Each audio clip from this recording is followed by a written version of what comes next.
Can you see, all of you? Please have a look at the people who have joined. More than 50% of the class is of persons who are outside our sections, A and D. It's less than 50% from the students who I'm supposed to teach, and majority is of students who I have not been assigned to teach. So A and D certainly don't want to be taught by me, but people from outside, other than this section, they want to be taught by me.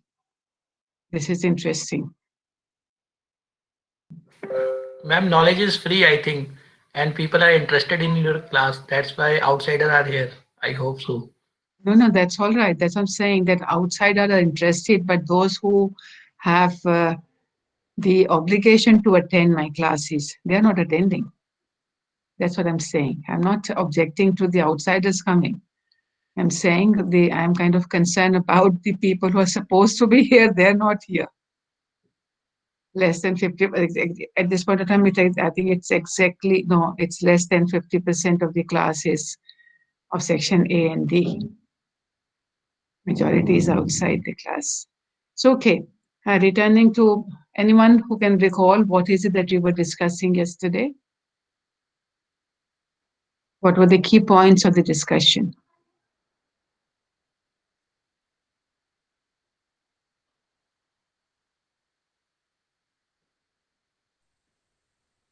Good afternoon, ma'am.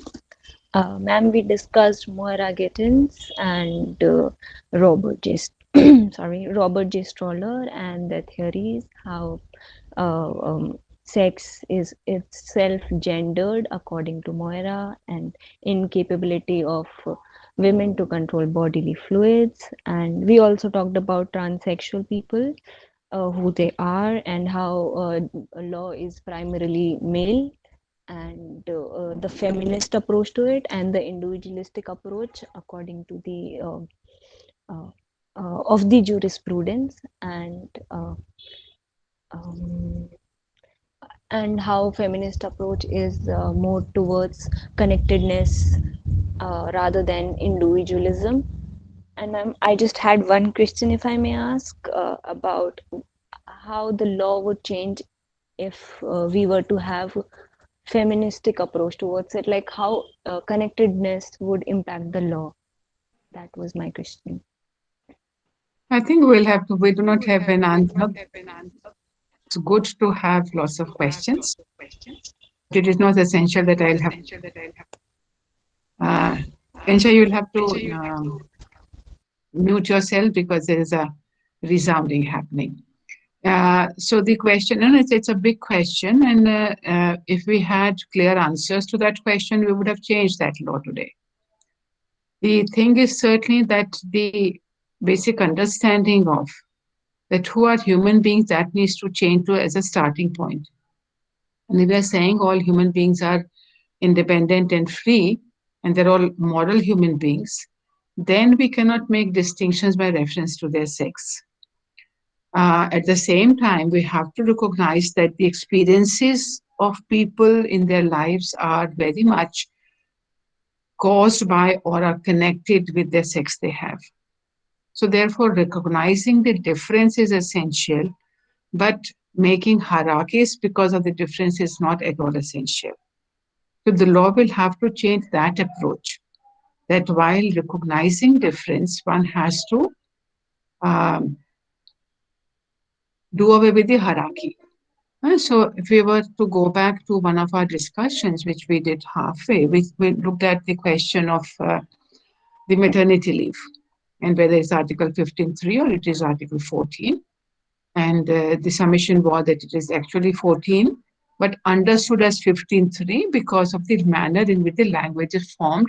That if there is a law which is made only for women, we believe this is a special law protected by or enabled by Article 15.3. But 15.3, we were saying, is applicable to those scenarios where the law could have applied to both, but only one has been given the benefit. But in case of maternity leave, we know that men don't need it, and therefore there's no need to make it as in the language of a universal law. But even if you were to, but if you were to frame the law in the universal terminology, the leave would have been still taken by women alone. But then we would have said, no, it is an Article 14 legislation. So that's where sometime when we have, and we will be during the course of our, this course in the semester, we will be looking at gender neutral laws, which are on the face of it gender neutral, but in fact do not um, think of all the human beings. They also still take the men as the standard for laying down the norm. So there are laws which are made specifically for women under Article 15.3. And then we need to look at the language of those laws to say whether substantively they are protecting the interest. So we have seen, and we will continue to see in our discussions in this class, that how many laws which were made specifically for women, they were couched in languages which provided a lot of loopholes for men to get out from the liability. Or they were symbolic that, yeah, no, they will satisfy the need for the demand for the law for women, but actually will change nothing on the ground. And this is inbuilt into the legal mechanism itself. So there would be a scenario where somebody has, some law has been made which was meant to be implemented. And then we have a problem in implementation because of the people who were given the responsibility. But many a times the law itself is made in such a manner that it can absolve the men. Because when you look at lawmaking, there are usually three groups of people who are uh, responsible are connected with the law. One set of people are called as the elites, the set of people or individuals or groups or pressure lobbies which are asking for change. Then there will be another set of people who will benefit with that change. And a third group of people will be the one, what we call as the targets, who need to change their behavior. So certainly the target group wants to resist the law. Beneficiaries will be happy to have the law. And the beneficiaries themselves sometimes can be the elite, sometimes it can be a third set of people who are asking for, because the beneficiaries themselves are not capable or they're not organized, they do not have the means. So when you look at any legislation, the interplay of these three groups will determine what will be the form of the law. Lawmaking, we say, is for promoting justice, equality, rights, but primarily it is a political activity. The legislature which makes the law is a political entity. They have to come back to power, and they come back to power on the basis of the votes, the popular votes. So if they become an unpopular government, they will not be re-elected. So therefore, they will try to balance these three groups in lawmaking. So if they think that the elite or the beneficiaries are very powerful and they will impact their outcomes, the law may actually be framed in a manner that it can be implemented with effectiveness. But if the lobbies are more or less balanced, they would want to maintain the status quo. By the status quo, the lobby, which is the target group, is not affected, but the beneficiary group is happy that we got the law. So people outside the law do not understand this nuances of the law. So the NGO will be happy, oh, we asked for it and the law has come. So they are now on the government side. The other side is also happy that this law is not going to make any difference. So somewhere the government gets to get both the sides on their side. And that we will examine. So when we say what kind of changes, it's all a question of what kind of environment we create when the changes will be brought in. So when you look at, way back in your family law course, you would have seen that judgment, I think it's called Bhaurao, in which the question of bigamy was there. And the judges said that unless the second marriage is a valid marriage, it is solemnized with proper ceremonies, the man does not commit the offense of bigamy. Now that's something which was not there in the legal language of section 490, I think 494 is the section. So there's nothing, it just says whoever marries. So to the world, this man claimed that this is my wife. by garlanding or whatever. So, and he and the woman are living as husband and wife for the rest of the world. But for the purposes of law, the interpretation given to the words was to get the men out of the penal consequences. You will find lots of examples like that. The other day, I did ask the question, why, despite Article 13, we still have personal laws which are discriminatory, violative of Article 14 and 15.1. How come they have survived? By technical interpretation of the law. So the law may not be, sometimes the law is ambiguous, sometimes the law is not ambiguous, but judges and lawyers, of course, they find a way to create ambiguity which doesn't exist. And this will be done in a manner to give benefits to some group, usually the powerful group in the group. Going back to the maternity law again, so we have three kinds of leaves. One we call is all connected with the childbirth. One is the maternity leave we are all familiar with. We're also familiar with the paternity leave. And we are also aware of the child care leave. Now, what is the nature of these three leaves? Are they the same kind? They're different kinds? What is the value? What is the message that we are giving? Why have we given maternity leave to women?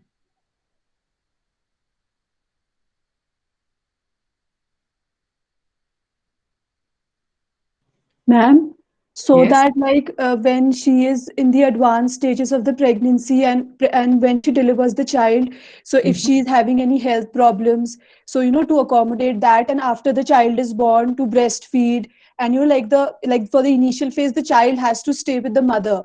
So Mhm. for that purposes is the maternity leave. Great. So what about the paternity leave? Ma'am, I feel that the paternity leave is for the husband to assist the wife, like taking to the hospital, bringing her back, and arranging the things in the house, like while the wife cannot do some things because of the baby. Mhm. And why do we have the child care leave? Ma'am, I think the child care leave is the leave which a woman gets in an extended period of time Mhm. during the time her children are in the school. Mhm.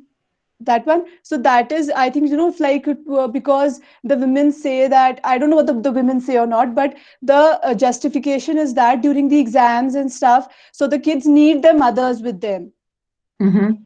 so to accommodate that thing. Okay. So now look at the durations for each one of them. The first one is certainly around the pregnancy, and which is perfectly fine. The body also, the woman needs to recoup. The baby needs intense care. So it is for both the interest of the child and the mother. Now look at the father. He discharges all his responsibilities toward looking after the newborn baby and the new mother within 15 days. After 15 days, this woman does not require any more care. While she can take 3 months, she needs 3 months to recoup, but the husband will provide support only for 15 days. And for the rest of the minority of the child, the father doesn't have any obligation to look after the child. The mothers, till the age of 18, are permitted to take leave up to 2 years, till the age of 18. So what is the law saying? It is the child rearing, not only bearing, of course, a natural function, but child rearing is also a woman's responsibility. The men, they don't have children. And look at the family structure. Usually the father would be more educated, but who takes the leave for coaching the child for exam is mother. Why this more educated father doesn't take that leave, or why has not been enabled to take leave? It's not a question of that he doesn't. He's not, even he wants to, he doesn't have that leave. So the law is very categorically promoting. So this is a new law, but nothing to know. And this is certainly not coming from our understanding of as to who are human beings and what are their functions. We are still going ahead with the private, public, and with the subordination of women. That women, and I was just wondering, it was just a thought today. It came to my mind. We had all this big celebration about Indian cricket team winning in Australia. And Virat Kohli is not there. Virat Kohli is the new father. So I was just wondering whether Virat Kohli would think, oh, all this accolade would have come to me if I was not on paternity leave. And this is what happens to a lot of people who take away leave for their children. That accolade which could have come to them if the child wasn't there would no, they would be the one who will be the hero or heroine at that point of time. But if you take leave, then you miss out opportunities. And so the men are obligated to miss, not obligated, if they want to, they can miss out on the opportunity for 15 days. But woman must sacrifice her career up to 2 years, as and when there is need for the child, whether it is illness, whether it is parent-teacher meeting, or whether it is the schools and the board exam for the child. So women by law have been facilitated in continuing the job that they have. So at one level, we'll say, oh, this is a taking reality of women's lives, because they, in fact, do look after. Whether they had the leave or not, they would have taken the leave without pay otherwise. But if suppose the law would have provided that either parent can take leave, maybe it's again only women who will end up taking leave, but there will be some women who would be able to negotiate.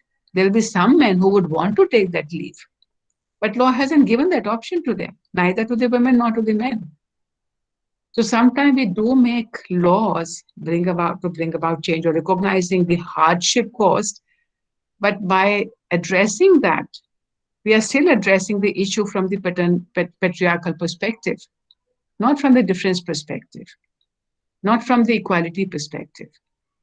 So when you say what kind of law, I think these are the considerations while we are making law. And certainly these considerations will apply to different fields. So that was a long question to a difficult question, because there is no one-liner answer to that. But these are the considerations, these are the analysis one has to do as to what kind of factors will have to be taken note of while we are making the law. There was somebody else who said, I have lots of questions. Can we have those questions in the next class? And I said, yes. Anybody else who has any question? That was a good summary, Insha, of the class discussion we have had.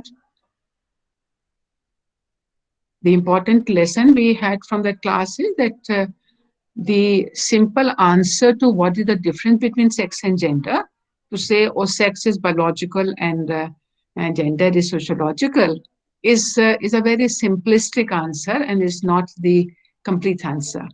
We have to say that, yes, as a starting point, that's true, but also sex also is gendered. Sex, the very body of the human being makes a difference, determines what status that person will have. The body features determine what is attributed to them as natural function of that particular set of people.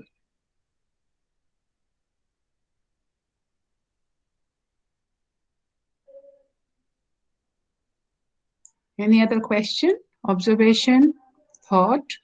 Ma'am, I just want to share something I read yesterday in Arundhati Roy's book.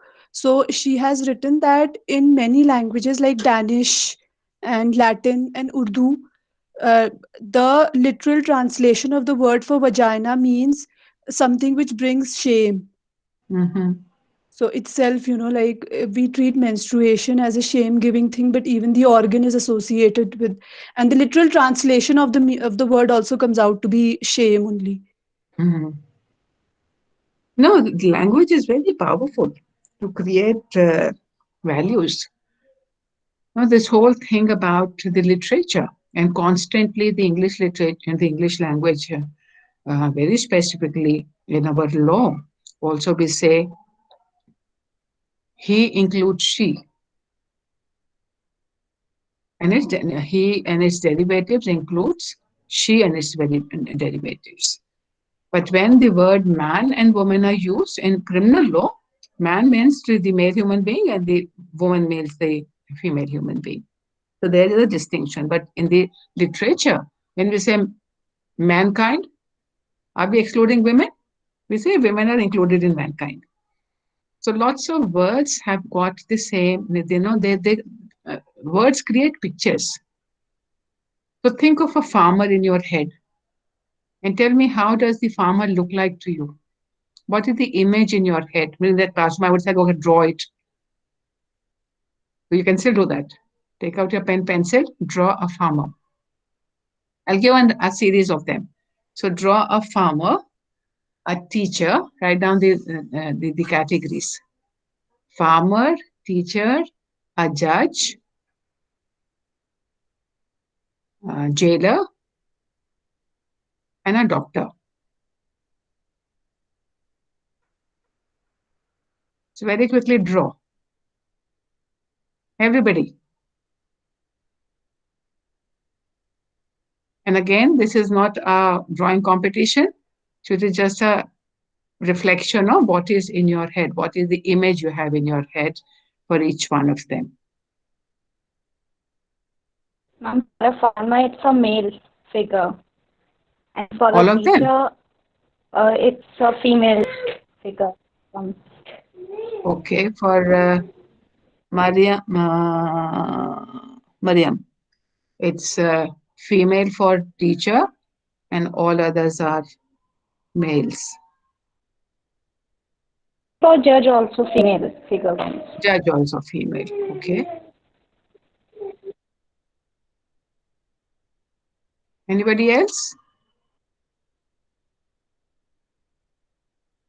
Ma'am, because I this want is to gender focus. justice class, Yeah, so I am little bit more conscious like which gender I am using. So here I am very much conscious. But if like someone else have spontaneously asked me this question, I would have like thought of like a male figure, most probably. But now yeah, it's but how many of us, no, how many of us have drawn a farmer? We have drawn a farmer? How does this farmer look like, apart from being a male?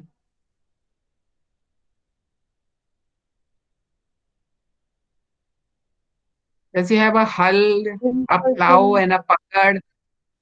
Thin Huh? person, very ordinary clothes.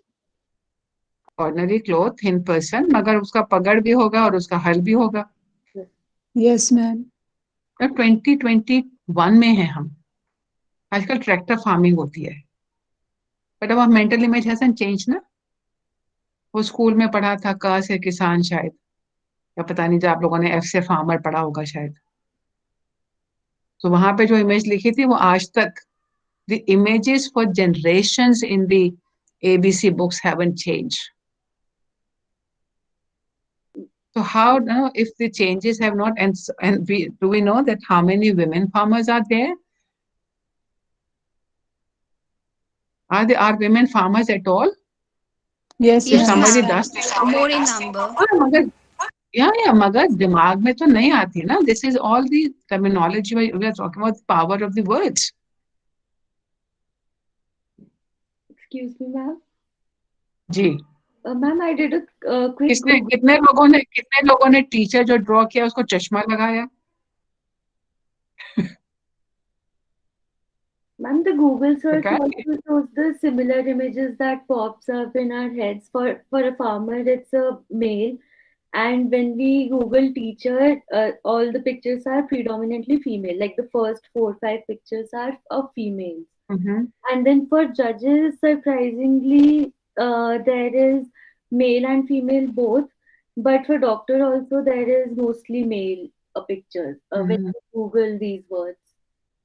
Mm-hmm. And the farmer pictures. Yeah, no, I was sitting with this a bunch of judges for doing a training, and I asked them to draw a judge, and including women, they all drew a man. I said, you yourself is a woman and a judge, but in your head, you are still, you're still supposed to be a man. So this is what the power, and unless you start challenging and focusing, as Saroni said, that unless we pay attention, we do it sometimes also that, okay, let's draft, let's make a movie and think of Bollywood actors who will be suitable for this job. Again, we end up with the same stereotypical images that if it is, if I will say, okay, a police, so draw these many, draw a woman, a doctor, a farmer, a teacher, And the students were struggling with 10 different images. I said, can this one woman be not sufficient for each one of them? So we're very typical images that, a doctor has to look like this, a teacher has to look like this, a jailer has to look like this, a policeman must have a danda. So we have all these images. But basically, it's a human being who is all this. So you could have drawn just one human being and said, okay, this person can be anything. But that's not how our mind works. And unless we become conscious of how our mind works, we will continue to have these stereotypical images. So, okay, any more questions from the last class? Otherwise, we'll move on to Carol Pittman. Ma'am, I have a question with regards to gender. Hello. Yes. Ma'am, Yes. can be the gender be included with just right now we are having three type of gender: male, female, and transgender, right, ma'am? And the fourth one Ji. we can have that like artificial intelligence, some type, matlab, the gender with intelligence from computer terminology, like can we include in that? Whether artificial intelligence has been recognized as a human being. Yes, ma'am. Like Sophia, one artificial intelligence has been given citizenship of Saudi Arabia. So I'm talking about in future. Can the gender be terminology can be enhanced in that level? I do not know. I do not know. I did not know that Sophia was a citizen in any country. Yes, And ma'am. It has been granted. That's why I am asking, ma'am. no, for me, I do not know this, so I cannot make a comment on that. But certainly, when now we are beginning a language that the third, one of the people can decide that I don't want to be referred to as he or she. I want to be referred as they. And this whole English grammar is going haywire with the new terminology perception. And ZER is being used as as an alternative, and it's not necessary that it's only the third gender who will be using ZER. It can be used for anybody. So instead of saying his or her, we'll say ZER. The prefixes, the honorary prefixes as Mr., Ms., Mrs., etc., are now being changed to MX. So, I mean, there is effort. Where we will end up at the end of the day, we do not know in 20 years from now. But and also I think I want to make a correction there when you said there are three genders. Actually look at the flag of the trans LGBT community. It's a 7 colors. Initially it's but 8. Now we've got 7 colors in that. So the rainbow depicts that there is not one group called LGBT or transgender. There's such a hue that you cannot identify that is only 3. There are a whole lot of complications out there. And do a Google search on number of sexes. There are more than 52 listed. 52 just sex. So it's not only 3 that we are talking about. I think it's 52 or 58, something like that number is there of just the sex category. And that is where understanding who you are is a very, very difficult, who you are in terms of sex and gender. It's not a straight-jacket formula. In the classroom, we say, okay, stand up. Here is the line, the center on the left of it is all women, it's on the right is all men. And it's a whole huge horizontal line. So extreme right will be extreme male who think they've got no qualities of women at all, and extreme left will be women who have got no qualities of men. And then there is this, as you come closer, you are coming closer to the other. And we find the whole class divided on that. When somebody stands right in the middle, that no, we are neither men nor women. We want to be asserting that we've got qualities of both. Some will be very categorically standing on the sides, only indicating that within the men-woman category also there are ranges. that how far you think, how different you are. You're completely different than women.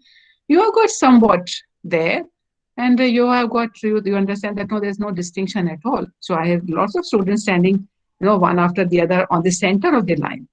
So these are the things, so just to understand that within the male women category also, it's not absolutely that it's a black and white, that this is white, this is black. There's lots of grays and there's lots of gradations within the same gender or the same sex and gender within the same gender. And sex certainly is the biological group that we're talking about. So there are lots of them there. And it's for purpose of ease, we say 3. But when you look at NALSA judgment, they also recognize that it is a very, very big group of people there. And if you look at our chapter, some chapters somewhere when we're talking about specifically focusing on the others, we have says LGBTQI+++. So that's because initial term was there 4. LGBT stood for lesbian, gay, transsexual, transgender, and bisexual. Then the other group of people came and they said, no, we are, one of us, there's a problem about clubbing these 4 also. Because all the 4 have got very different kind of challenges. Their challenges and their difficulties are not the same, but they're grouped together. But then other people, Hijras, H is for Hijras, they came and said, no, we are not LGBT. We are independent identity. We're different from men and women, but we are different. Then came the intersex person. So intersex said that, no, we are different than any of that. Then we got the queer. Queer said that, no, we do not want to be having a straitjacket formula. We want to have a separate identity. Then we have the asexual person. There are lots of them there. So there's a plus because we cannot have this string continuing. So now we're saying we are recognizing that within this category called T, there's a whole lot of a range of characteristics and not only physical but also psychological and not psychological socialization levels of difference and perceptions are there. So certainly, and we'll be looking at some categories just to understand the complexity of how a person defines themselves.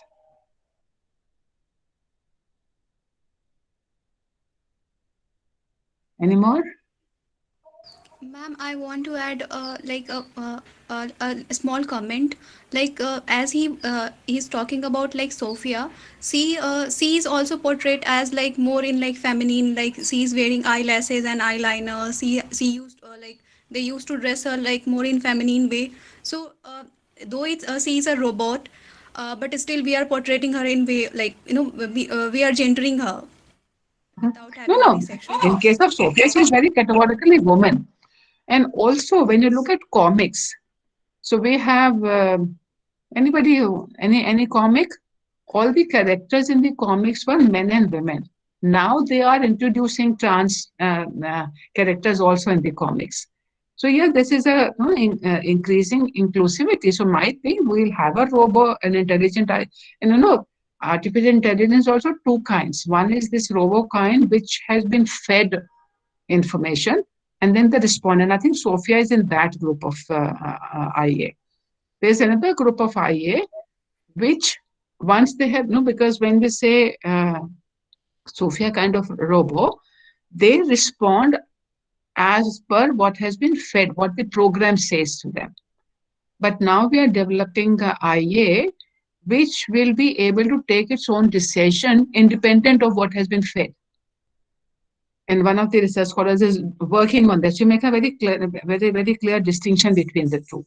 Yes, and so in that category, the other category which will be able to take its own decision, whether that will have its own personality, what will be the status of that IA?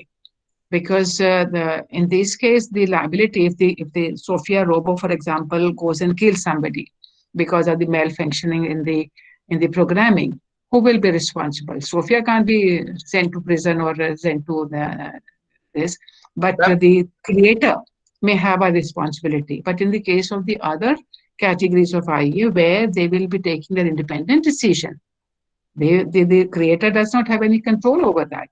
So I think it's a developing field, and we do not know what kind of developments will be there and where the science will lead us. So yes, we'll wait and watch and see how it goes for the new categories of people who, I mean, at one level, we say Ganga is also has a Ganga has been recognized as what, a human person. So we are on the faith, and we have had um, litigation in the US, which they're saying that, I forget now, chimpanzee or gorillas, or there's one set of those species are also being asked to be recognized as human beings.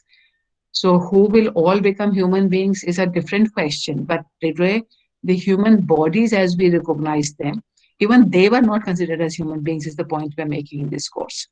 That even we are not talking about who are not physically human beings, whether they be human beings or not, because we are not talking about what we call them as the idol is a legal entity. So we are not talking about the gender of the legal entities. We're talking about the physical bodies of human beings divided into categories and then their legal status. So let's come back and focus on that. So having looked at the bodies and saying and constructing by our lots of kind of things going around us, we have created a scenario whereby we said that female body is inferior and it's been accepted. The whole patriarchal system is coming from that. And coupled with that is the political thought about how the state came into being, whether you look at Marxist philosophy, you look at liberal explanation of how the state came into being. They were all recognized that women have a secondary state. And the Marxists said they got a secondary status because of the capitalist system, which focuses on control over means of production. And women are also seen as a source of production of human beings. And therefore, they have to be subordinated because of the concept of private property and for protecting that property. She will be producing more children, whom then the men will continue to have ownership over. Do you believe our cultural stories or mythological stories in different religion, do they give absolute power to the father over their children? Ownership powers over their children? Yes, ma'am. Can you think which story? Can you Ma'am, think of any Ramayana, story? Ramayana, where In Ram Ramayana, had, where is the ownership? ma'am, Where because is the ownership? Ram had to go to the forest because his father asked him to. No, but that was not ownership. He kind of, he in fact later on said that, no, don't go. But he said, no, no, no. If you have told me once, I'll do it. So that was voluntary action by Ram. That was not, I mean, that's your wish is my, what do you call that? Your wish is my command. So that's a different scenario. Distinguishable. I mean, previous class you have taken example of Raja Harishchandra and the concept of Kanyadan. Yeah. But also all those stories now where goddess appears in your dream and says, sacrifice your son as a test, and the father goes and sacrifices. How can you sacrifice your son if you don't have ownership? So, of course, in these stories, the son never dies. Either the god appears, is appeased before the child is killed, or appears later on, and comes back to life because the father has passed the test. These are all examples, and these are examples available in all. Islam this story appears. Yeah, Islam and Bible, we both, we have these examples in all categories where the son can be sacrificed to the god. This is the test which is being done, and it's assumed that they have. And in fact, the English phrase for it is parens protesta. Later on, changed to parens patria, where it said taking care of the child as a parent. There was a complete ownership category.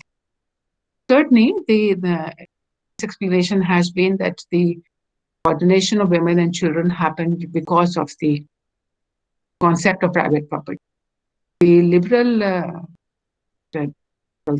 is about the social contract, whereby order to have more peace and freedom for each one of the persons. And they're not persons, they're saying the white men got into a contract whereby public sphere was to be regulated by the state.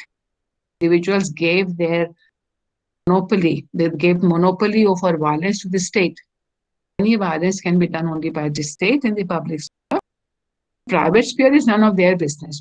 The public sphere was required to have to increase my capacities as a private person. I have property, but unless other people come and keep attacking and stealing my property, then I cannot have peaceful life in my private life. In order to have better private life, I needed public sphere to be treated as safe place, regulated by a party called the state. In that whole example, in the whole system, the public sphere is contrasted with the private sphere. And that's what Bateman is talking about. With the classification of women as subordinate.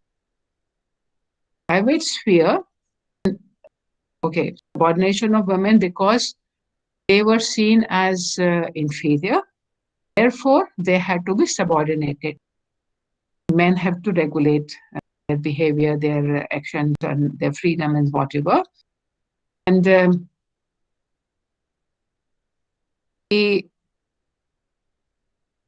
women, it was said that the division of private public has foundation in the nature.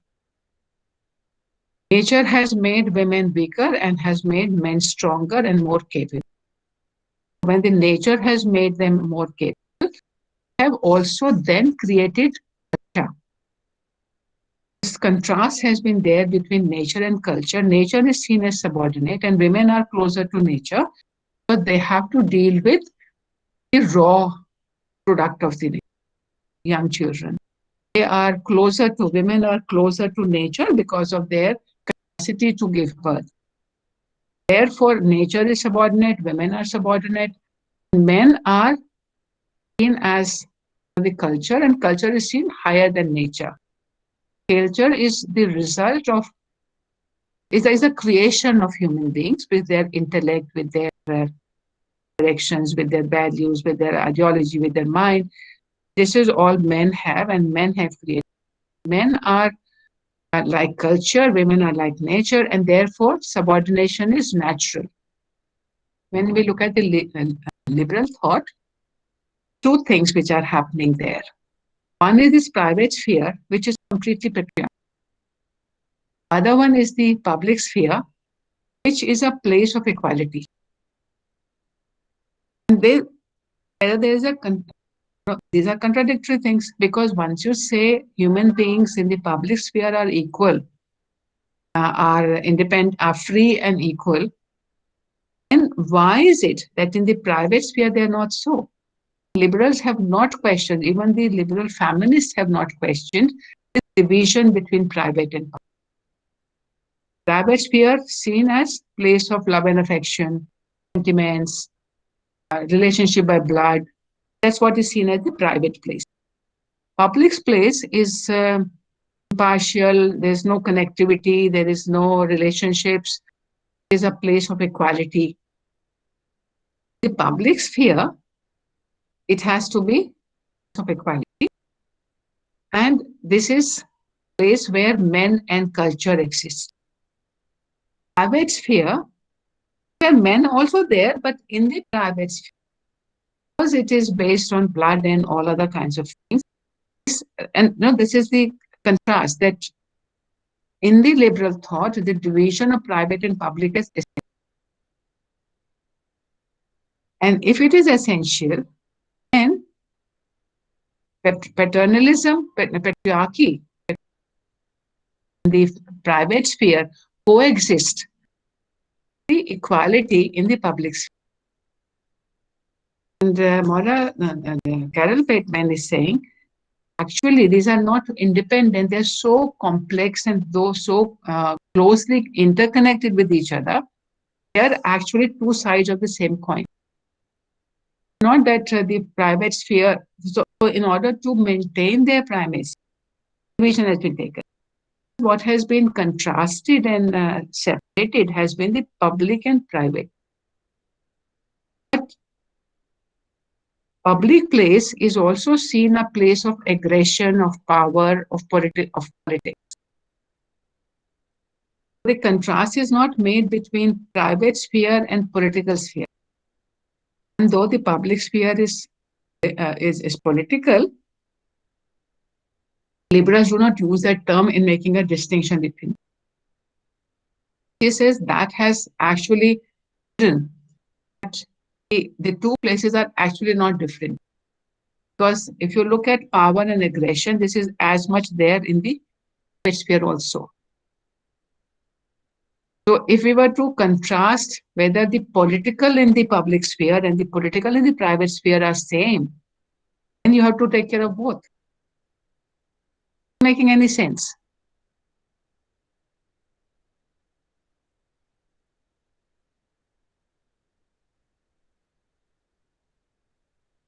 Following what is being said. Yes, ma'am. She has also used. अच्छा कौन बोल रहा है? Ananya bolo. She has also used this term, na, morality. She has also even the feminists have also used the term morality, that women are considered more moral as compared to men, so therefore they are weaker and they cannot function in a political society, in a public sphere. They've The private sphere is seen as a sphere of voluntarism, freedom, and spontaneous regulation. And political sphere is a sphere of power, force, and violence. And because women are into voluntarism, therefore they're not suitable for the public sphere. There's the other take on it. So that because they are, and you know, because when we talk about power and aggression and politics, then we are not talking about morality. And women will be ill-suited to operate in that sphere. So power and morality are also seen as a contrasting values. And men have power, women have morality. And politics is all about power. Therefore, women are not suited for this. And so there are two groups where people were there. One who was asking for equal rights to women, the other group which was opposing it. So what were the reasons for supporting it?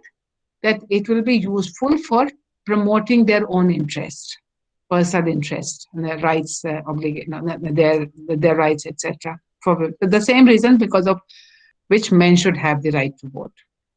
And the second one was participation. So what the opposition was saying, what was the opposition to participation of women in voting? Their sphere is domestic. They do not know the world.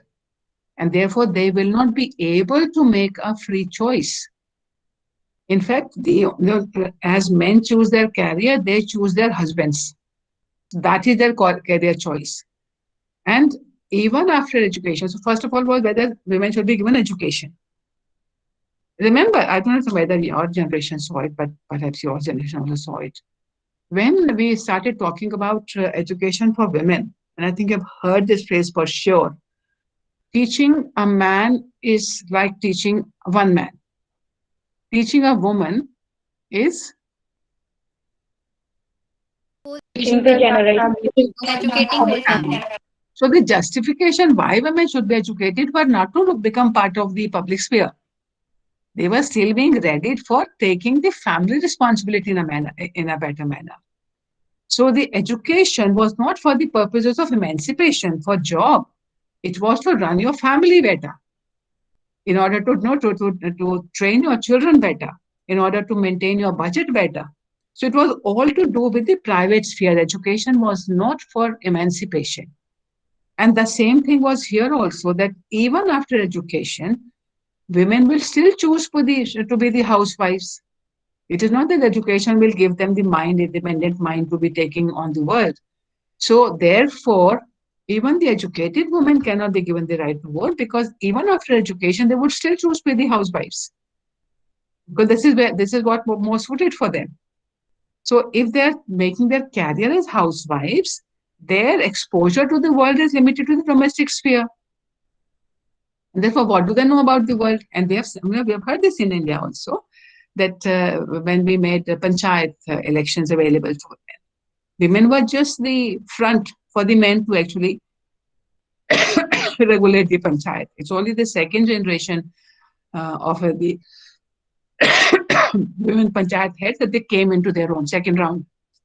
Initially, most of the seats which were reserved for women panchayat heads, they were all replicating. They were kind of just standing in place of their husbands. But actual meetings, etc., were also being attended by men only. So it was only that this was kind of said at that point of time that giving women the job at that point of time, giving the opportunity to participate is not going to be useful. Finally, they got it. It was also said that the participation in the public sphere is not to become powerful and exercise power. This was only for even those who were supporting voting by women. They were also saying it is in order to protect and promote their own interests. So it was not to think about the nation. It was also to talk about women's issues can be taken up by them, and therefore they can vote. So somewhere this whole in the liberal thought, it was never challenged. And lots of feminists, the first phase of feminism, also they asked for the sameness approach. We are human beings, but we are okay with families also. But in the public sphere, we should be treated as human beings. So when they were, and that was one of the major objections by the anti-suffrage people, they said that they were feeling threatened that if women come out in the public sphere to vote, they are voting in individual capacity. They're not voting as wives or daughters or mothers.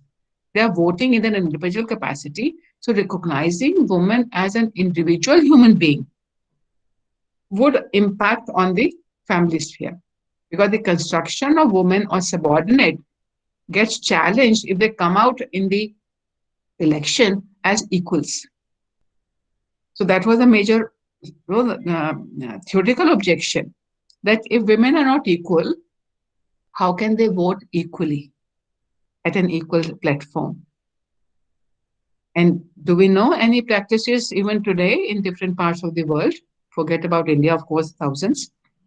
But in many parts of the world, where there are restrictions, and we can think that why would restriction be there? But they're there. You cannot drive alone. You cannot drive. Forget about alone. And we do know that so many stereotypical images being created of women drivers as being reckless and careless and not properly skilled. So all these are, and I remember I started driving in 1986. It wasn't so long ago, if you look at the whole history of women's struggle. And I still had children shouting on the roadsides, "Are dekho, aurat gaadi chala rahi hai." Means I've seen it myself in my own life. So I did not know it was such a big thing. And but it was a big thing in 1986 for a woman to be driving. And I had another instance, which is very interesting. We were with my colleagues, I was driving to Indian Institute. We used to go there very often for seminars and all. So that day I had 3 male colleagues and I was in the driving seat. So a colleague was sitting next to me also. And I didn't realize that he was having any problem with me driving and he's sitting. So when we reached ILI, he made the comment, "Oh, people must be thinking I'm teaching you how to drive." I mean, such problems with just a woman driver sitting next to you. And therefore, this whole thing about challenging stereotypical images, and this was certainly saying that if we have accepted, and Carol Bettman is emphasizing on that part itself also, that once this whole struggle was indicative of the contrasting values of the two spheres, which liberalism never paid attention to. Liberalism, liberal school of thought kept focusing on the public sphere as being equal, etc., while recognizing that private sphere is required. But why is the private sphere not equal? There's no discussion about that. So initial feminists also accepted that as normal. that women, because of their biology, they have certainly to look after the family. There's no two ways about it. So without questioning, the later feminist thought, when we talk about liberalism and feminism is similar to the extent in the context of the first wave of feminism, where they said, give us whatever you give to men, give it to us. And in the public sphere, they did not challenge at all. But later on, it was realized, the later feminists realized that the relationship between private and public is so strong and so interconnected and interdependent that unless you look after the private sphere, unless you ensure the equality in the private sphere, women cannot participate in the public sphere and on equal footing. And therefore, this whole division is said to be it is false. It is artificially created. There's nothing God given about private and public. We created this private public dichotomy. And remember your judgment. What is that case? Harvinder Singh, I think Harvinder Kaur or Harvinder Singh, where the Supreme Court said allowing law in the family sphere is like allowing a bull in the china shop. Do you remember this from your family law classes? In a restitution of conjugal rights thing, the Saroj Rani, I think, was the case where it was declared unconstitutional, and then Harvinder Kaur, where the Supreme Court reintroduced restitution of conjugal rights as a remedy. And in that, the Supreme Court says allowing bull in the family sphere is like allowing law in the private sphere is like allowing a bull in a china shop. Now, what are the similes? Family relationships are like as fragile as China, as a pottery made from China is. It's not China. It's kind of, it's a very beautiful and thin kind of a pottery made. So it's called China. So that is very fragile and can break very easily. So the family ties can break very easily. And if you allow law to enter that sphere, it will destroy everything. And therefore, law must keep out of the family sphere.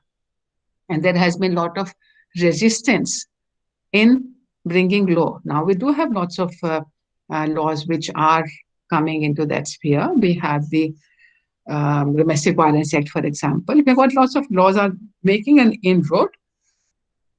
But the basic premise has been law is not permissible in the private sphere. This is a sphere of love and affection, ties, fragile, and therefore I ask this question: what is the nature of law? What is the purpose of law? If for all purposes we say it's an instrument of justice, it is for regulation, it is for law and order, then how does the law changes its nature and becomes a bull in the private sphere? I'll stop with that. We continue with identities tomorrow. So moving from here to the next area of discussion. I'm seeing some people are marking presence. Everybody please do that. And we meet tomorrow at 2:00. If you have any questions on this one, you can ask me tomorrow before we start talking about identities. We will try to understand this whole range of other terminology and meaning that we have.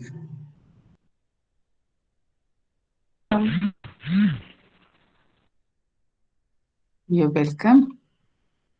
Well, stop recording.